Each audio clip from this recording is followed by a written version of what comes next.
오늘 제 외래를 방문하셨던 20명의 환자분들 중에 약 10분 정도가 수면장애를 호소하셨는데 10분 모두 잠이 들기는 하는데 금방 깬다고 하셨거든요. 그런데 이런 수면 유지장애도 속속들이 살펴보면 깨어나는 시간대마다 원인이 좀 다른 것을 알 수 있습니다.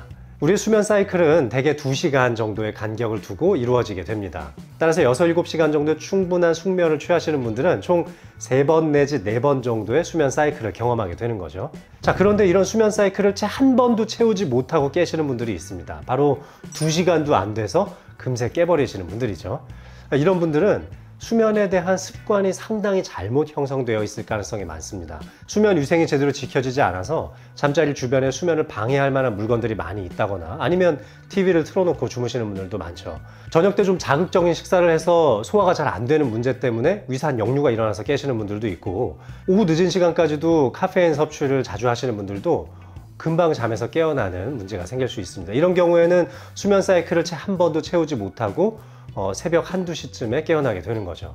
이런 문제를 교정하기 위해서는 수면 위생에 대한 10계명을 지켜보시면 좋겠습니다. 나의 평소 수면 위생 상태가 얼마나 나쁜지 점검해 보시면 분명 도움이 되실 겁니다. 그런데 첫 번째 수면 사이클은 다 채웠는데 두 번째 수면 사이클을 다 채우지 못하고 일어나시는 분들이 있죠. 이런 분들은 대개는 신체적 불편감이 있을 때 자주 깨어나게 되는데, 코골이가 심해서 수면 무호흡이 있을 때 대개 서너 시간 정도 지난 뒤에 많이 깨어나게 되고요. 하지불안 증후군이 있어서 다리가 굉장히 불편할 때 이 시간쯤에 깨어나게 됩니다. 따라서 나의 신체적인 문제가 없는지 점검을 해보셔야 됩니다. 하지불안 증후군이라면은 신경통을 좀 완화하는 약이라든지 도파민 계열의 약들을 섭취함으로써 상당히 그 증상을 완화할 수 있고요.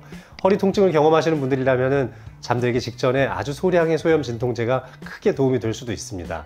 새벽 3, 4시쯤에 소변이 마려워서 깨어나시는 분들도 방광 평활근의 기능이 좋아지는 약을 섭취함으로써 개선되는 분들도 물론 있지만, 대개는 소변이 조금만 마려워도 자꾸 소변을 보고 싶다는 욕구 때문이거든요. 새벽에 잠깐 눈이 떠져서 소변이 마렵더라도 정말 방광이 꽉 차 있는지 한번 살짝 생각을 해보시고, 당장 소변을 보지 않아도 어느 정도 버틸만 하다면 다시 눈을 감고 잠을 청해 보셨으면 좋겠습니다. 특히 수면 무호흡이 심하신 분들은 뇌에 산소 공급이 잘 안 되면서 뇌의 피로감도 굉장히 높아집니다. 양압기 사용을 통해서 충분히 극복할 수 있는 문제라는 점도 알아두시면 좋겠습니다. 자, 이렇게 두 번째 수면 사이클까지는 잘 했는데 세 번째 수면 사이클을 취하지 못해서 아주 개운한 느낌이 안 드시는 분들도 있습니다. 대개 새벽 4, 5시쯤 깨시는 분들인데요. 렘 수면 장애, 수면 그 자체에 문제가 있을 가능성이 많습니다. 자, 이렇게 수면 자체에 결함이 생기는 것은 멜라토닌 분비량이 줄어들기 때문일 수도 있고요. 우리의 뇌의 퇴행적 변화는 전두엽이나 측두엽에서만 일어나는 것이 아니라 우리의 수면 사이클을 조절해주는 송과체 주변에서도 일어나기 때문입니다. 멜라토닌을 충분한 양만큼 보충함으로써 수면을 더 길게 유지할 수도 있습니다. 멜라토닌을 섭취할 때 주의하실 점이 있는데, 최근 시중에 유통되는 식물성 멜라토닌은 그 지속 시간이 2, 3시간밖에 되지 않기 때문에 이렇게 새벽에 잠이 깨어나시는 분들에게는 크게 도움이 되지 않습니다.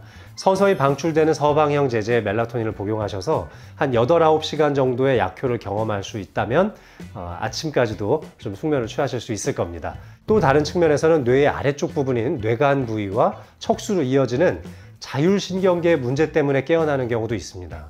이 교감신경과 부교감신경의 균형점이 쉽게 뒤틀릴 수 있는 문제가 생깁니다. 따라서 아침에 부교감신경에 의해서 숙면을 취하던 과정이 금세 풀려버리고 교감신경계가 착각을 하고 항진 증상이 일찍 일어나게 되는 거죠.